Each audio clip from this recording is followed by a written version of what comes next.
Hey guys, Bryce from Gamers Honey, and today we are actually going to be doing a different video than what you might be used to. So I'm actually going to be reviewing and building in a case. So I'm pretty excited about it. Like I said, it's going to be a bit of a different video. I hope you enjoy it. Tell me what you think down in the comments below, and if you own this case, let me know. Now let's get into it. So the case in question is actually the Lian Li Lancool 205. Now, it is a, sorry, I need a knife to open this.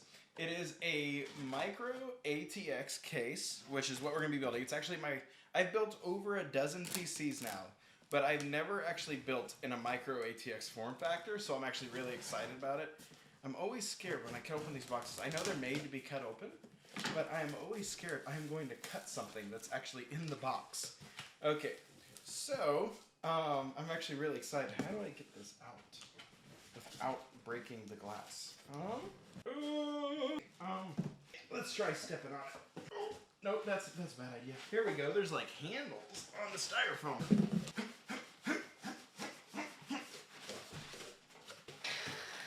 Okay, we did it. Well, that was easy. That wasn't bad.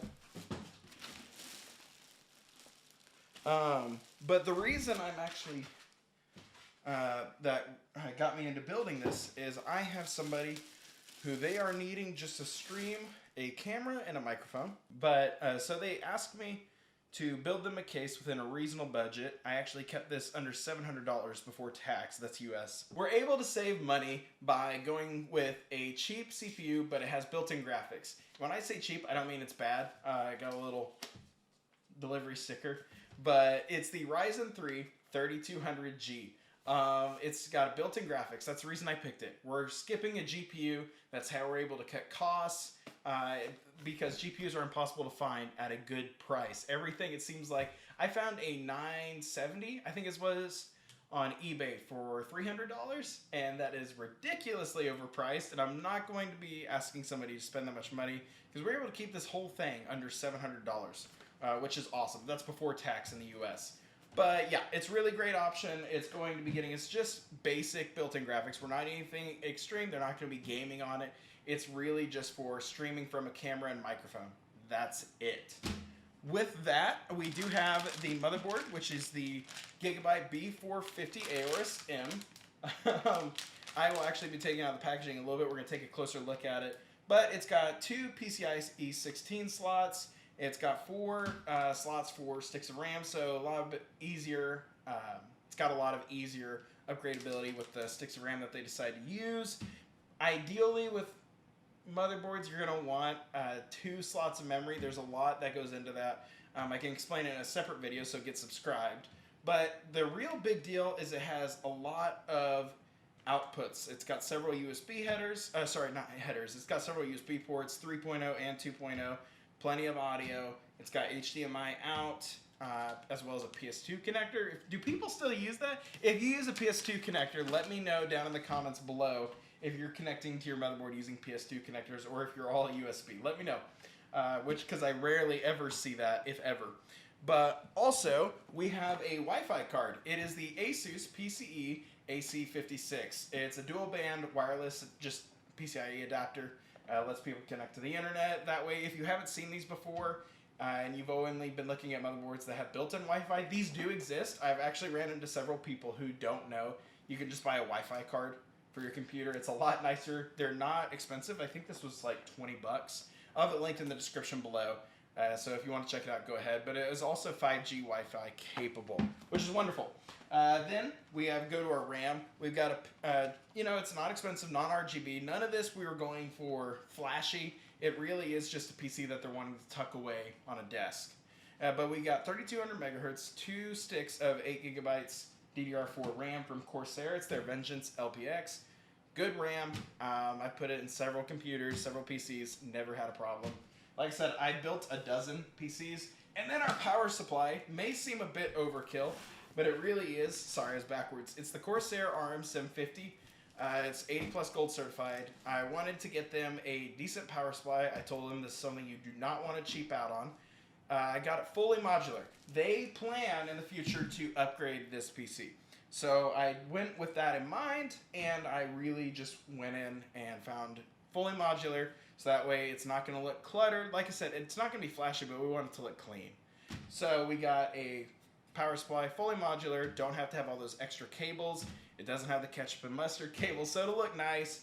And it's a 750 watt, so if they plan to add it in GPU, upgrade the CPU, do whatever, shouldn't be a problem. So let's get into building. Oh, before I forgot. We actually, this is what I chuck in anybody who asks me to build them a PC and they're on a budget. I don't get a hard drive.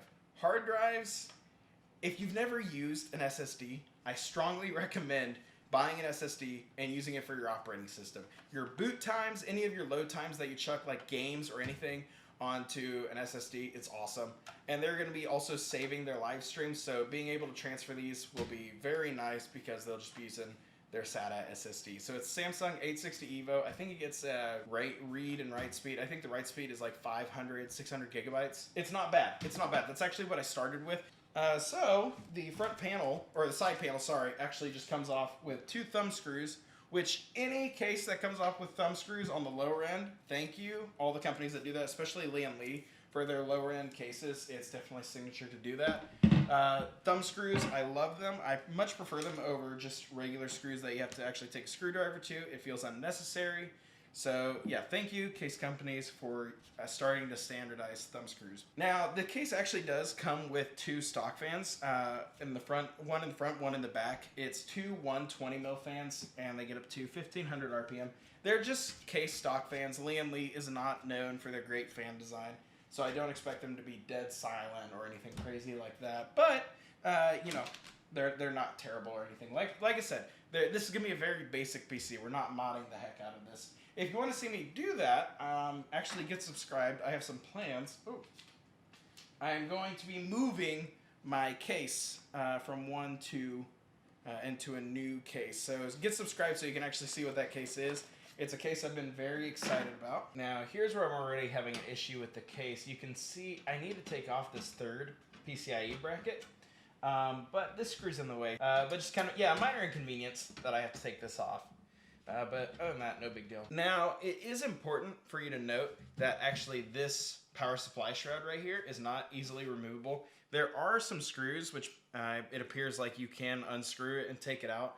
But, I don't know, a lot of nicer cases, you can actually just pop this right out and then pop it back on when you're done.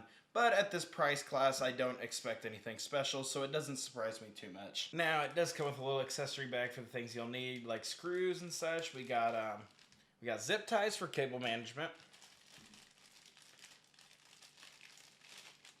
We've got rubber grommets to help with mounting things, as well as the motherboard screws. That's about it. Alrighty. Now, actually, if you didn't know, a little building trick when you're building your next PC or your first PC is actually to route all of your cables before putting the actual power supply in.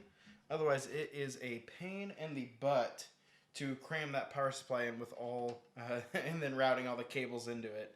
So a little tip there for you. Now, something actually interesting here is you see these like screws, you put rubber grommets on them that I mentioned earlier, and this is how you mount your SSD. You just kind of slide it into these holes, drop it down, and screw it in tight, which is, actually it's my first time I know I've seen this before, but it's my first time actually building it myself, which I think is really neat.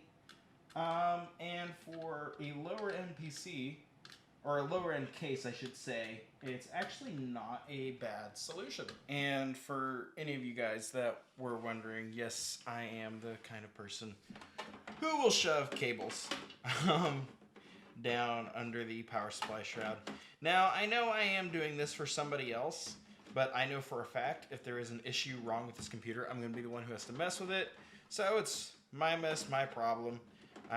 I really doubt that they will ever, unless I tell them to, even take a look back here. So really not much of an issue. It still looks neat anyways. I hate how fat motherboards power supply cables are, but I mean, I understand why. It's just doesn't make it as easy to cable manage. All right, looks good. I'm gonna force all those cables flat with putting the back panel on, or the side panel. So actually building in this case was really fun. I definitely enjoyed getting to build in a Micro ATX system. I've built a lot of computers and a lot of times it started to get a little stagnant, so this definitely was a bit of a challenge for me doing some of that cable management. But all in all, it really wasn't bad. It was a lot of fun to build in, minus, not having a graphics card, but like I said, it's not a gaming system. If anyone is looking to buy this case, I make one recommendation, and this is actually pretty normal with this price class, but it doesn't have more than 2 case fans, so I recommend buying some case fans for yourself.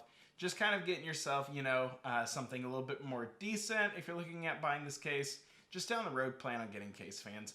On top of that, there isn't a whole lot of spaces to have storage in the case, so I recommend on just planning on buying larger drives. Don't buy like 250 gig or something like that unless you're just booting your OS off that. So if you're buying SSDs, I recommend strongly buying some larger size, like a terabyte at least for each drive. If you're planning on playing a lot of games or doing some editing on it, you're going to want large spaces. But on top of that, it really is all in all a good case. The I/O is pretty limited. I actually hadn't talked about this yet. It's got 2 USB 3.0 ports, type A, and then it has a microphone and headphone jack. But if you're normal, you probably won't even touch these. Power button, reset switch, and then it's got lights for those. That's about it. Other than that, guys, it's been Bryce from Gamers Honey. If you enjoyed this video, be sure to give it a thumbs up. It really helps out the channel. If you own this case, let me know down in the comments what you think about it. If you're looking at buying this case or a different case, let me know, and let me know what you're thinking about getting. Also, I want to know what your current case is and why you're thinking about moving away from it. I am really actually curious to know. I'll catch you guys in the next one. If you want to stay in the loop, be sure to get subscribed because I'm going to be doing videos like this every week. This has been Bryce from Gamers Honey. Peace. Wow, that honestly was the weakest intro or outro I've ever recorded. I've been just stumbling over my words. In my defense, it is like 1 a.m. At the time of finishing this video, and I haven't even edited it yet. I'm gonna be editing tomorrow, or I guess